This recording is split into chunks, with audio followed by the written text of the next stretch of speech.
السلام علیکم ناظرین، میں حکیم افتخار طالب۔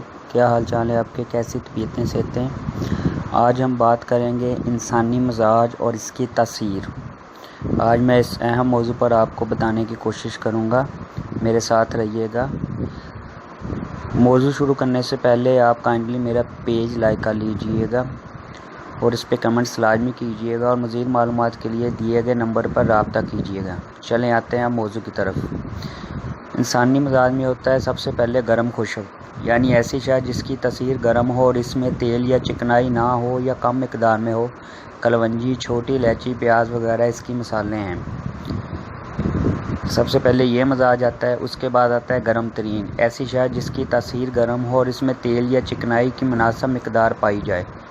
پستہ، کشمش، چلغوزے، مطلب کہ خشک میوہ جات جو ہوتے ہیں ان کی تاثیر گرم بھی ہوتی ہے اور پلس اس میں تھوڑی سی چکنائی کی مقدار بھی ہوتی ہے۔ اسی طرح سرد اور خشک مزاج ہوتا ہے، ایسی شے جس کی تاثیر سرد ہو اور اس میں تیل یا چکنائی نہ ہو یا کم مقدار میں ہو۔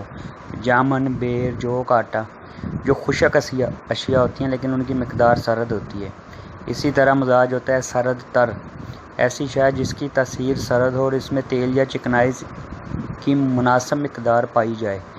گاجر، مولی، خربوزہ وغیرہ اس کی مثالیں ہیں۔ اللہ تعالیٰ آپ کو صحت و تندرستی